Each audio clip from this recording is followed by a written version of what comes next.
दोस्तों, जैसा कि हम सब जानते हैं कि हर एक इच्छाधारी नागिन के पास उसकी नागमणि जरूर होती है। कहते हैं जब स्वाति नक्षत्र की पहली बारिश होती है तो उसकी पहली बूंद अगर कोबरा सांप के मुंह में चली जाए तो वो सांप अपने मुंह में नागमणि उत्पन्न करता है। जब एक सांप नागमणि पा लेता है उसमें कई सारी शक्तियां आ जाती हैं, जैसे कि नाग का मनुष्य रूप धारण करना, मनचाही जगह पर पलक झपकते ही पहुंच जाना, अपना आकार कितना भी बड़ा कर देना, कितना भी छोटा हो जाना, ये सभी शक्तियां उसके पास आ जाती हैं। दोस्तों, जो नागमणि होती है उसकी रोशनी बहुत ही ज़्यादा तेज़ होती है और इसका प्रकाश कई किलोमीटर दूर से भी देखा जा सकता है। परंतु दोस्तों, एक इच्छाधारी नागिन अपने नागमणि को हमेशा लोगों की नज़रों से छुपा कर रखती है, लेकिन जब कोई उससे उसकी नागमणि को छीन लेता है तो नागिन का गुस्सा 7वें आसमान पर होता है।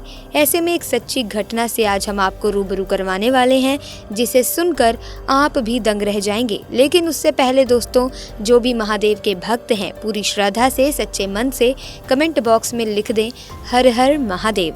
दोस्तों, ये बिहार के दरभंगा के गांव में घटना घटित हुई, जो कि जंगल के बिल्कुल करीब बसा हुआ है। इसी गांव में प्रेम और समीर नाम के दो व्यक्ति रहते थे। दोनों के बीच काफ़ी अच्छी दोस्ती थी और दिन के समय दोनों ही बकरियों को चराने के लिए जंगल में जाया करते थे।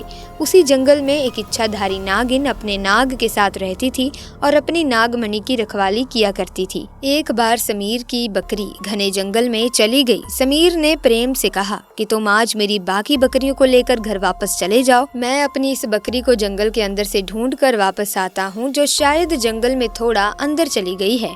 उधर नागिन भी अपना भेष बदल कर तथा मनुष्य रूप धारण कर नाग को नागमणि की रक्षा के लिए छोड़ गाँव के भ्रमण के लिए निकली हुई थी। जब समीर अपनी बकरी को ढूंढते हुए उस जंगल में पहुंचा तो पेड़ के नीचे बिल में उसे एक तेज रोशनी दिखाई दी।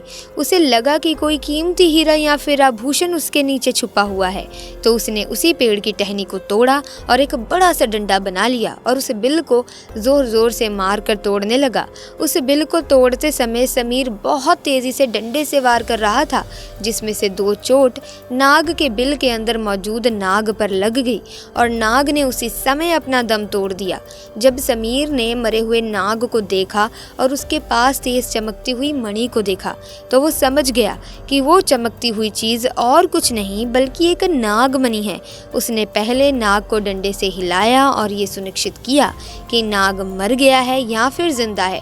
फिर उसने जब इस बात को पक्का कर लिया कि नाग मर गया है तो उसने अपनी जेब से रुमाल निकाल कर उसके अंदर उस नागमणि को रख लिया और भागता हुआ तेजी से घर की ओर निकल गया और ये भी भूल गया कि वो जंगल में अपनी बकरी को ढूंढने आया था और वो बकरी अभी भी जंगल में ही रह गई।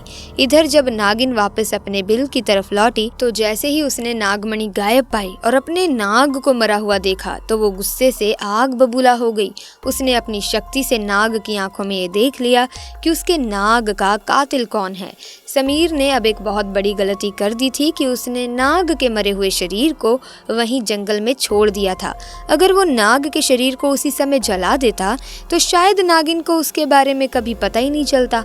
उधर समीर बहुत खुश था क्योंकि उसे दुनिया की सबसे शक्तिशाली चीज मिल चुकी थी, यानी नागमणि मिल चुकी थी। समीर जब घर पहुंचा तो सबसे पहले उसने नागमणि अपने हाथ में पकड़ी और इच्छा जाहिर की कि जंगल में जो बकरी खो गई है उसे वो वापस मिल जाए। दोस्तों, तभी ऐसा चमत्कार हुआ कि अगले ही पल वो बकरी उसके घर के दरवाजे के बाहर खड़ी थी। समीर ये सब देखकर बहुत खुश हुआ।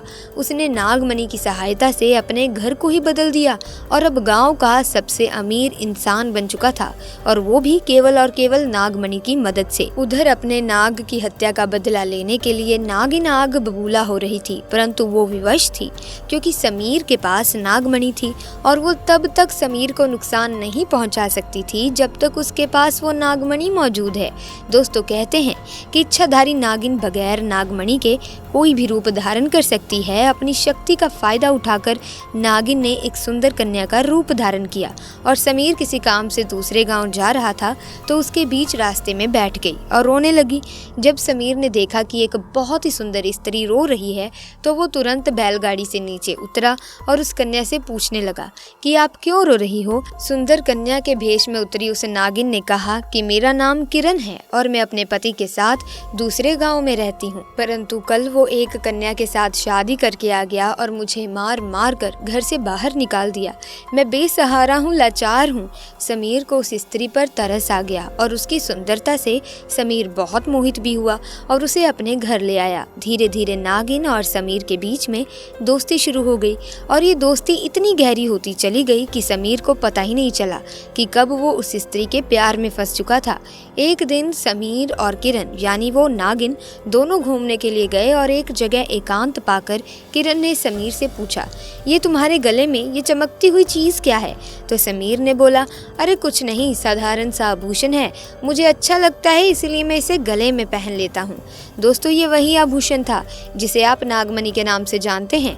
जब किरण बोली कि क्या तुम मुझे इस आभूषण को कुछ समय के लिए दे सकते हो, क्योंकि मुझे इसकी चमक बहुत अच्छी लगी, मैं देखना चाहती हूँ कि आखिर ये मेरे गले में कैसे लगता है।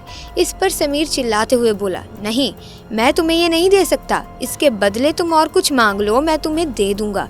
इस पर किरण एकदम से गुस्सा होकर बोली, समीर तुम तो कहते थे कि तुम मुझसे बहुत प्यार करते हो, जान से भी ज्यादा प्यार करते हो, बस मैंने एक तुम्हारे गले का ये छोटा सा आभूषण क्या मांग लिया, तुम मुझे इसे ही नहीं दे पा रहे हो और मुझ पर गुस्सा कर रहे हो। रहने दो, मैं जानती हूँ कि तुम्हारे लिए क्या ज्यादा मायने रखता है। दोस्तों, फिर समीर ने ना चाहते हुए भी वो आभूषण किरण को दे दिया और किरण को देते हुए बोला कि ठीक है, कुछ समय के लिए तुम इसे पहन सकती हो, परंतु ध्यान से। किरण के हाथ में जैसे ही वो नागमणि आई, किरण का रूप एकदम से बदलने लगा। केवल एक ही पल में दोस्तों, वो किरण एक सुंदर कन्या से एक भयानक नागिन के रूप में परिवर्तित हो गई। उसका चेहरा बिल्कुल नाग सा हो गया और उसने कई बार समीर को डसा और डस डस कर उसे मार दिया। नागिन का इंतकाम पूरा हो चुका था, उसने अपने नाग का बदला ले लिया था। दोस्तों, तब से ये नागिन इस गांव में अपने नाग के लिए 500 साल से आज भी जिंदा है। इसके बाद वहाँ कुछ ऐसी घटनाएं सुनने में आई हैं जिसे सुनकर हर कोई हैरान है। वहाँ के स्थानीय लोगों का कहना है कि उन्होंने एक नागिन को महादेव की पूजा करते देखा है और इसके बाद अचानक वो नागिन कहाँ गायब हो जाती है, किसी को नहीं मालूम। जब इस बारे में गांव के मंदिर के पुजारी जी से बात की गई तो मंदिर के पुजारी का कहना है कि अपने नाग की मौत के बाद से ही नागिन भयंकर रूप धारण करके अपने नाग को ढूंढ रही है और जिस तरह से पिछले 500 सालों से महादेव की पूजा करती थी, आज भी वही करती आ रही है। नागिन इस मंदिर में आती है और भगवान शिव से अपनी प्रार्थना कर बिना किसी को नुकसान पहुंचाए चली जाती है। आज भी लोग कहते हैं कि तकरीबन 500 साल से ये नागिन इस मंदिर में आ रही है। तो दोस्तों, कभी भी एक नागिन के नाग को मारना नहीं चाहिए और साथ ही नागिन की नागमणि को तो भूल कर भी छूना नहीं चाहिए, अन्यथा वो नागिन 7 जन्मों तक उस व्यक्ति का पीछा नहीं छोड़ती। आपको दोस्तों एक घटना कैसी लगी हमें कमेंट सेक्शन में ज़रूर बताना। साथ ही वीडियो को लाइक और शेयर करना ना भूलें और अगर आपने अभी तक हमारे चैनल को ही सब्सक्राइब नहीं किया है तो जल्दी से सब्सक्राइब करके बेल आइकन को प्रेस कर दें ताकि नए वीडियोस की अपडेट आपको मिलती रहे। आपका बहुत बहुत धन्यवाद।